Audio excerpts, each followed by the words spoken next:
Hello everyone. Today we will discuss about measurement of DNA concentration. तो इस technique में जो हम DNA का कॉन्सेंट्रेशन है वो मेज़र कर सकते हैं, यानी कि लास्ट में हम जब ये जो प्लाज्मिड में DNA प्रेजेंट होता है, ठीक है, DNA हो, RNA हो, प्रोटीन्स हो, ये सारे उसके कंटेन में मौजूद होते हैं, यानी कि प्रेजेंट होते हैं। तो उसमें हम जो डीएनए को प्यूरिफिकेशन की ये टेक्निक है, हमें जो डीएनए प्यूरिफाई चाहिए, तो इस टेक्निक के थ्रू हम डीएनए प्योर डीएनए ले सकते हैं, तो उसका मेज़रमेंट कर सकते हैं। ठीक है, जो डीएनए का कॉन्सेंट्रेशन है वो कितना है वो मेज़र कर सकते हैं। उसके अगर ये ये जो डीएनए का सॉल्यूशन हो, ठीक है, उसमें अगर कंटामिनेशन आता है तो हम चेक कर सकते हैं कि ये डीएनए प्योर है सॉल्यूशन या तो फिर कंटामिनेटेड सॉल्यूशन है। ठीक है, तो ये इस टेक्निक के एक और भी नाम से हम जा सकते हैं कि ये न्यूक्लिक एसिड एस्टिमेशन। ठीक है, तो ये जो डीएनए के जो ये न्यूक्लिक एसिड है, ठीक है, ये एस्टिमेशन की टेक्निक है जिसकी वजह से हम डीएनए की जो ये कॉन्सेंट्रेशन कितना है उसके बारे में हम पता लगा सकते हैं। ठीक है, तो इस टेक्निक के बारे में देखें, प्रोसेस के बारे में देखें, तो फर्स्ट है DNA concentration can be accurately measured by UV rays, यानी कि जो अल्ट्रावायलेट एब्जॉर्ब्ड, ये जब एब्जॉर्ब करता है बाय स्पेक्ट्रोफोटोमेट्री, ये जो स्पेक्ट्रोफोटोमेट्री की ये टेक्निक है उसकी वजह से हम इजीली आइडेंटिफाई कर सकते हैं कि जो डीएनए है वो कितना प्यूरिफिकेशन वाला है। ठीक है, तो ये इस टेक्निक के थ्रू जब यूवी अल्ट्रावायलेट है उसके थ्रू हम ये डीएनए का कॉन्सेंट्रेशन है वो मेजर कर सकते हैं। The amount of UV radiation absorbed by a solution of DNA is directly proportional to the amount of the DNA in the sample। अब यहाँ एक रूल होता है, जो ये यूवी रेज यानी कि जो रेडिएशन है, ठीक है, जब ये एब्जॉर्प्शन होता है उसका एक स्पेसिफिक रेंज होता है, वो रेंज ही के थ्रू वो उसका जो कॉन्सेंट्रेशन है, यानी कि जो उसका एब्जॉर्प्शन का जो रेंज होता है वो फिक्स्ड होता है। ठीक है, तो उतना ही रेंज तक ये जो यूवी रेडिएशन होते हैं, मान लो कि ये डीएनए है उसका जो हम मेजरमेंट करना होता है, तो ये यूवी रेज है वो 260 नैनोमीटर तक ये उसकी एब्जॉर्प्शन होती है। तो ठीक है, तो ये वहाँ तक ये जो उसका प्यूरिफिकेशन रेट हमें मिल सकता है। नेक्स्ट है usually absorbance is a measured at 260 nanometre, तो उसका जो एब्जॉर्बेंस होता है, ठीक है, यूजली ये 260 नैनोमीटर तक होता है। अगर उसकी जो वेवलेंथ के बारे में देखें तो वेवलेंथ एंड एब्जॉर्बेंस, यानी कि जो एब्जॉर्बेंस है 260, ठीक है, of 1.0 correspond to 5 microgram of double standard DNA पर ml। तो ये एक प्रैक्टिकली यहाँ दिखाया है कि जब हम ये प्रोसेस करते हैं तो उसकी जो वेवलेंथ होती है एब्जॉर्बेंस की, ठीक है, वो कितनी होनी चाहिए 260 नैनोमीटर, तभी ये जो यूवी एब्जॉर्ब करता है 260 नैनोमीटर। ठीक है, और 1.0 जो उसकी जो एक सॉल्यूशन हमने लिया है, यानी कि ये जो एब्जॉर्बेंस है, ठीक है, 1.0 ये जो एब्जॉर्बेंस है, ठीक है, उसमें से अगर हमें ये जो सारे डीएनए आरएनए एंड प्रोटीन्स होते हैं, ठीक है, उसकी जो अलग अलग हमें डिफरेंट टाइप के उसका सॉल्यूशन लेना होता है। तो अगर हम बात करें डीएनए यानी कि डबल स्टैंडर्ड डीएनए की, ठीक है, तो उसमें हमें 50 माइक्रोग्राम पर ml लेना है, ठीक है। 1 में से ये एब्जॉर्बेंस कितना होता है, 260 होता है, इक्वल टू 1.0 यानी कि 1 ml, ये उसके करस्पॉन्डिंग होता है। लेकिन हमें यहाँ 50 माइक्रोग्राम लेना है अगर हम डीएनए की बात करें तो अब ये टेक्निक में जो न्यूक्लिक एसिड की जो ये एस्टिमेशन टेक्निक है, ठीक है, तो ये न्यूक्लिक एसिड की एस्टिमेशन टेक्निक में देखें तो ये टेक्निक में क्या है, जो ये एब्जॉर्बेंस है 260 इक्वल टू 1.0 एब्जॉर्बेंस, यानी कि हमें 1 ml तक ये जो उसका जो एक फिक्स यहाँ रूल्स होता है, ठीक है।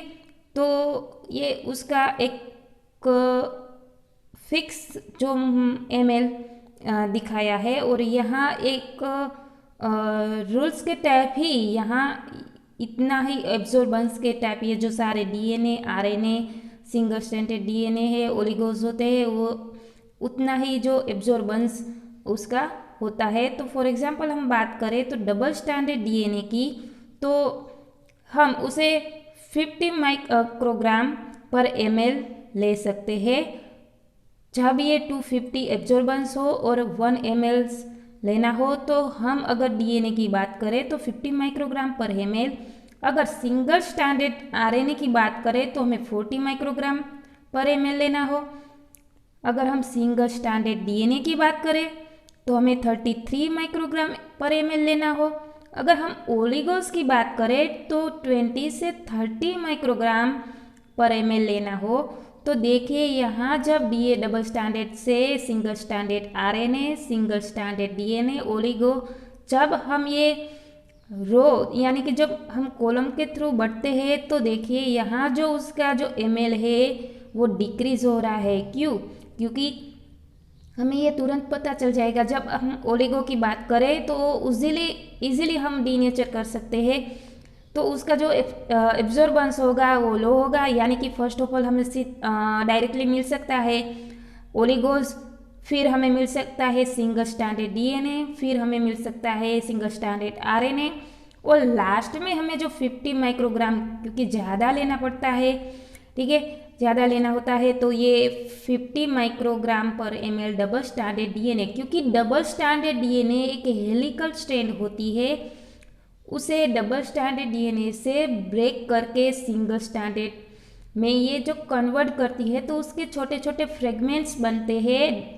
जो double stranded DNA denature form में लाना हो तो ये बहुत मुश्किल होता है, इसकी वजह से हमें लास्ट में डबल स्ट्रैंडेड डीएनए मिलता है। जो उसका जो कॉन्सेंट्रेशन है वो भी हमें जो उसको जो लेना हो तो ये 50 माइक्रोग्राम पर ml लेना होता है, ठीक है। इसकी वजह से उसका जो कॉन्सेंट्रेशन है वो हाई है। अब बात करें तो UV absorbance can be also be used to check the purity of a DNA preparation. तो ये जो यूवी का हमने अभी देखा कि ये जो एब्जॉर्बेंस होता है उसको यूज़ करके हम चेक कर सकते हैं कि जो डीएनए है उसका प्यूरिफिकेशन रेट कितना है। With a pure sample of DNA, the ratio of the absorbance at 260 and 280 nanometer, यानी कि 260 अपन 280, जो उसका एब्जॉर्बेंस रेशियो हम देखें तो 260 अपन 280 इज़ 1.8। तो ये 1.8 क्या है तो उसके बारे में देखें तो अगर ये जो डीएनए एकदम प्योर है, ठीक है, तो उसका एब्जॉर्बेंस हमें 260 मिलेगा।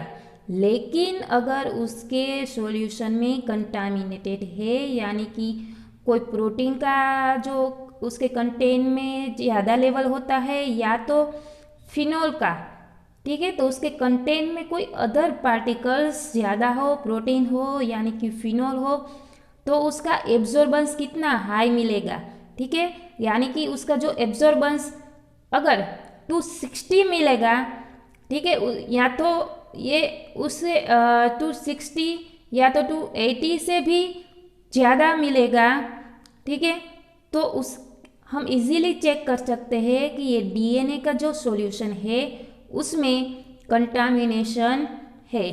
ठीक है, तो ratio of less than 1.8 indicate that the preparation is contaminated either with the protein or with phenol।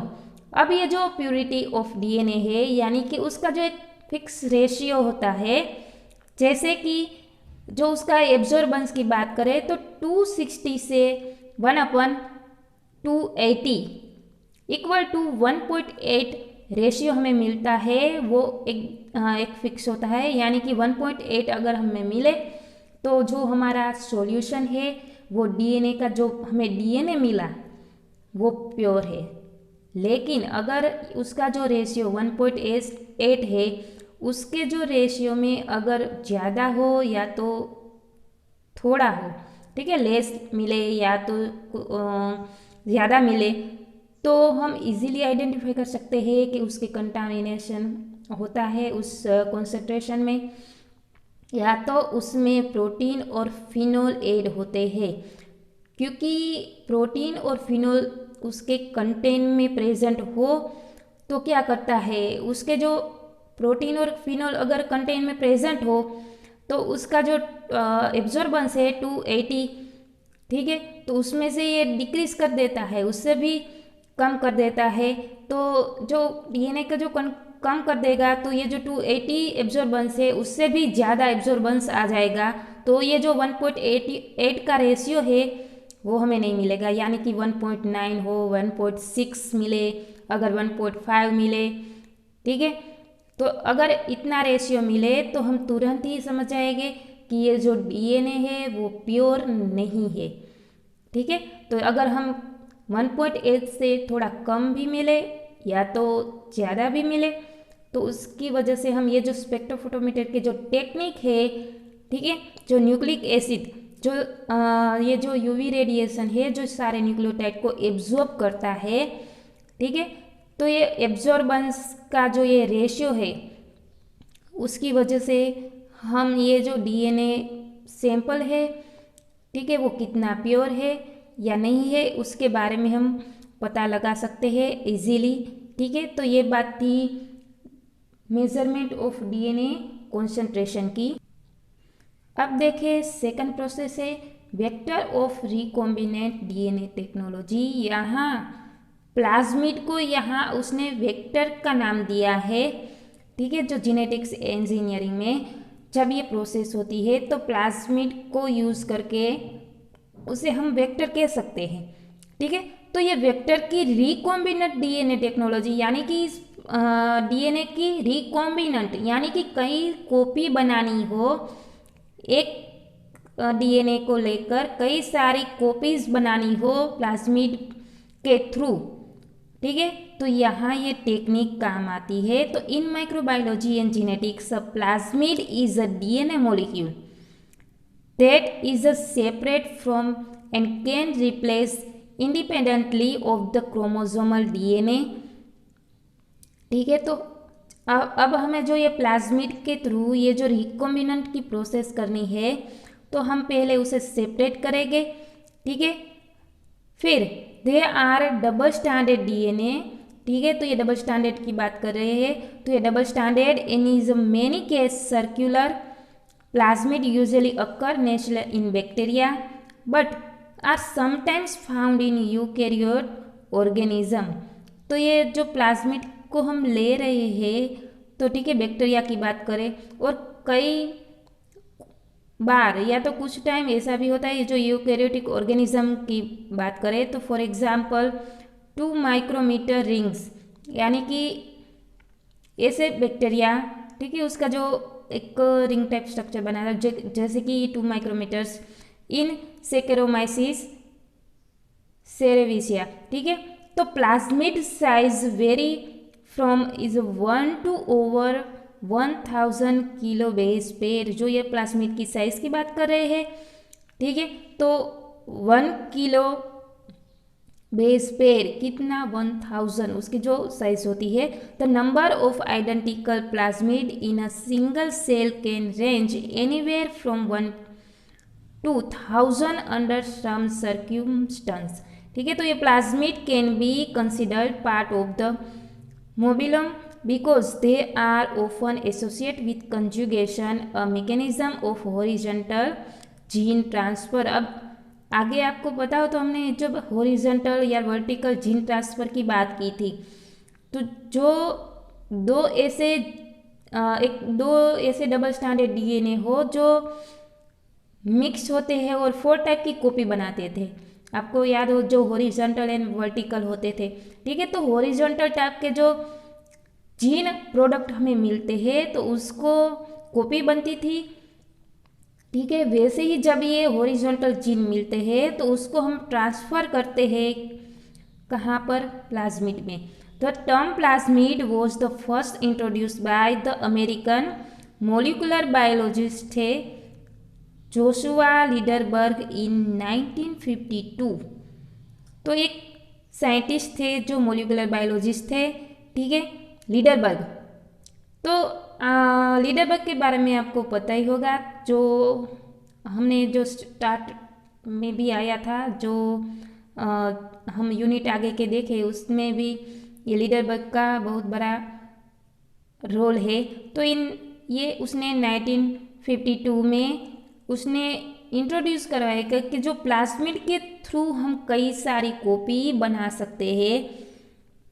तो उसने plasmid used in genetic engineering are called vector. तो ये जेनेटिक इंजीनियर के जो उसने एस्टिमेशन दिए उसमें प्लाज्मिड को उसने एक वेक्टर का नाम दिया। ठीक है, तो प्लाज्मिड को हम वेक्टर कह सकते हैं। Plasmid serve as a important tool in genetics and biotechnology lab. तो ये जो प्लाज्मिड के ही थ्रू हमें जो सारे जीन की बात करें, एक प्लाज्मिड के थ्रू हमें क्लोन तैयार करना होता है। ठीक है, जो आर्टिफिशियली करते हैं हम जो जेनेटिक्स एंड बायोलॉजी लैब में। ठीक है, where they are commonly used in multiply, यानी कि मेक मेनी कॉपीज, जो हमें कई सारी एक जीन से कई सारी कॉपी बनानी हो। और एक्सप्रेस, जब हम उस एक्सप्रेस भी करते हैं पर्टिकुलर जीन को। ठीक है, many plasmid are commonly available for such uses the gene to be replicate. अब क्या होता है, हमने जब रेप्लिकेशन की प्रोसेस देखी थी, कई सारी कॉपी बनाते हैं फिर उसको रेप्लिकेट करते हैं, यानी कि रेप्लिकेशन के थ्रू कई सारी कॉपी बनती है ना। ठीक है, is inserted into copy of plasmid containing gene that make a cell resistant to particular antibiotics and the multiple cloning site। अब उसके जो ये प्लाज्मिड के कंटेंट में कई सारे जीन्स होते हैं। ठीक है, ऐसे सेल बनाते हैं जैसे कि ये एंटीबायोटिक्स एंड क्लोनिंग साइट से जो रेजिस्टेंट होते हैं उसे हम MCS यानी कि मल्टीपल क्लोनिंग साइट कहेंगे, और या तो उसे हम पॉलीलिंकर कहेंगे। ठीक है, which is a short reason containing several commonly used restriction site allow the easy insertion of DNA fragment। तो अब क्या होता है, ये जो हमने जो ये रिस्ट्रिक्शन साइट है, ठीक है, उसमें जो हम इजीली इंसर्शन कर सकते हैं DNA फ्रेगमेंट को।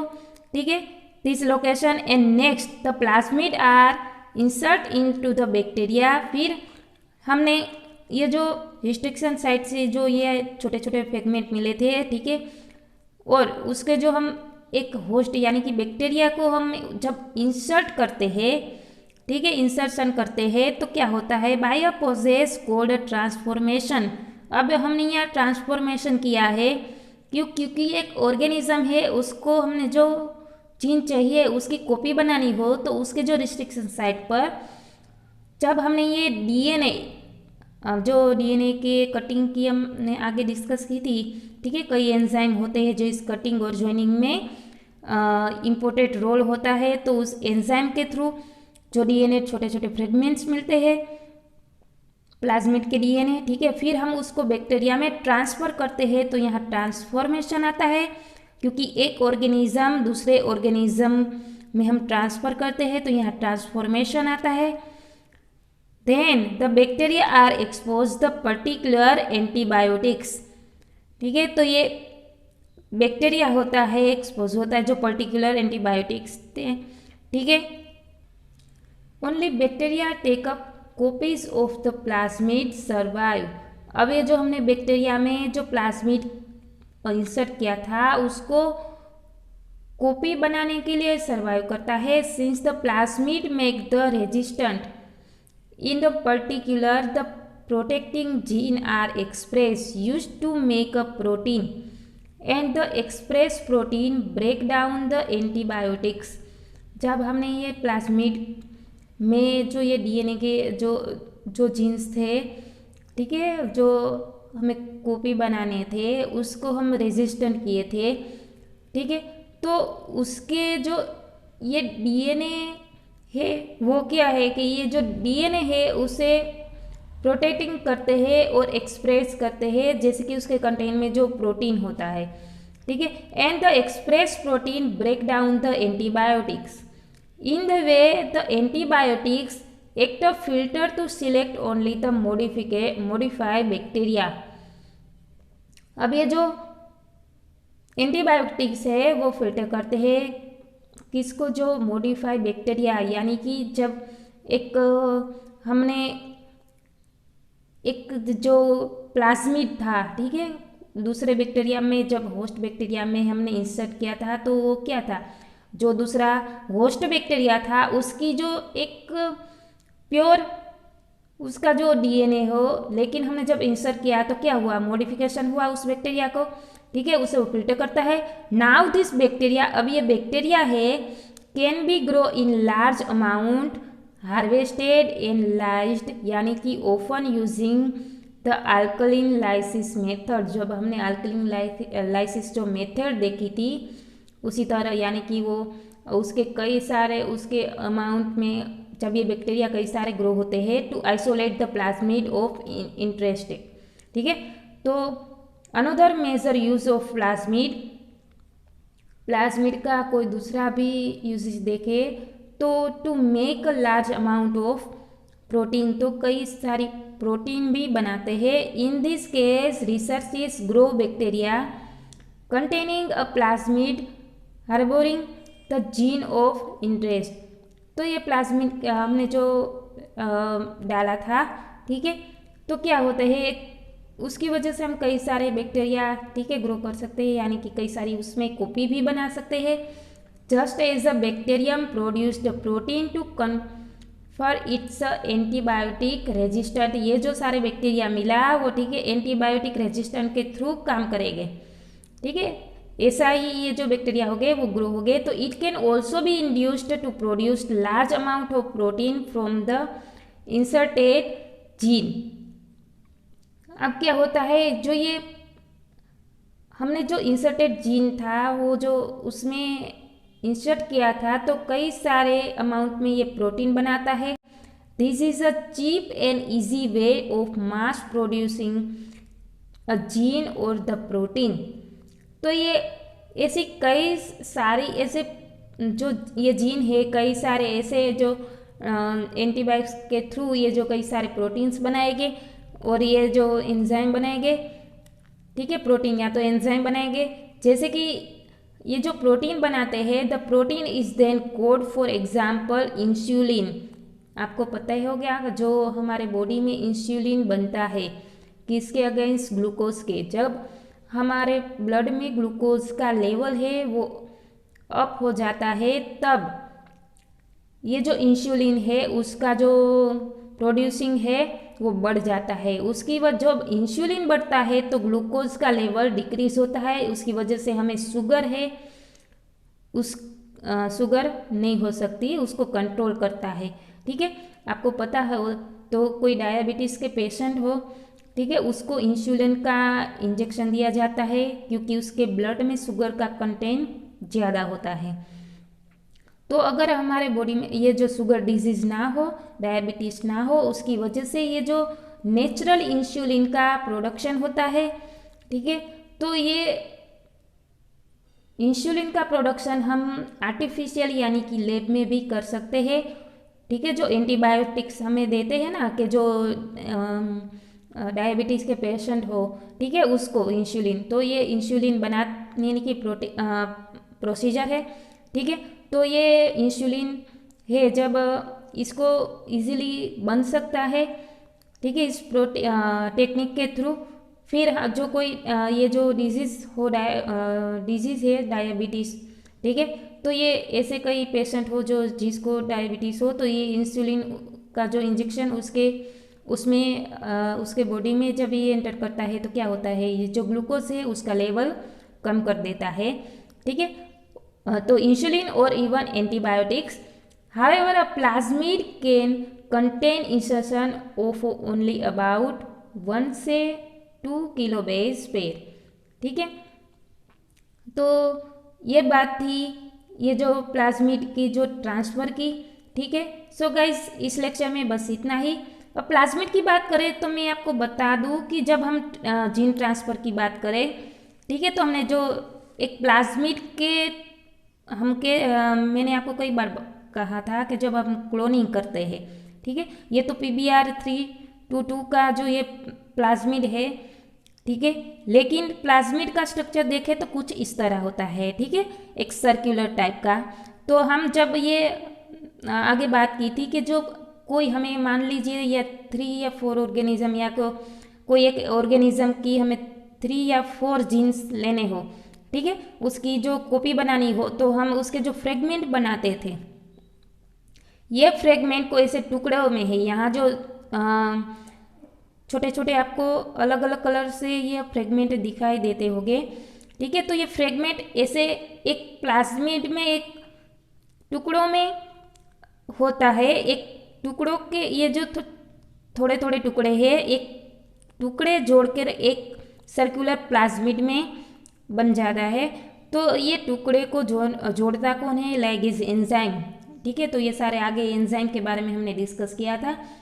उसके जोड़ के एक प्लाज्मिड में एक ऐसा DNA बनाया है जो एक मिक्सअप है, ठीक है। तो ये सारे DNA जो अलग अलग DNA है उसको जोड़ के, ये फ्रेगमेंट को जोड़ के एक नया प्लाज्मिड बना है। अब ये प्लाज्मिड को हम दूसरे बैक्टीरिया में ट्रांसफर करेंगे तो ये ट्रांसफॉर्मेशन की प्रोसेस होगी, ठीक है। और जो दूसरा बैक्टीरिया है उसमें ऑलरेडी एक प्लाज्मिड तो है, उसके कंटेन में एक DNA तो है, और ये जो DNA ये जो प्लाज्मिड है वो कई सारी कॉपी बनाने लगेगा, और ये जो बैक्टीरिया है उसमें भी कई सारे जीन्स की कॉपी बनेगी। तो ऐसे ही हम क्लोन तैयार कर सकते हैं, ठीक है, तो कई सारी कॉपी भी बना सकते हैं, ठीक है। तो ये बात थी प्लाज्मिड के ट्रांसफ़र की, और उसमें कई सारे जीन्स की कॉपी बनाने की जो इंसुलिन बनाता है, जैसे कि एंटीबायोटिक्स रेजिस्टेंट होते हैं, ठीक है। सो गाइज इस लेक्चर में बस इतना ही। नेक्स्ट लेक्चर में हम ये जो PBR322 का जो ये प्लाज्मिड का स्ट्रक्चर है उसके बारे में डिटेल में डिस्कस करेंगे, ठीक है। Thank you so much and keep reading.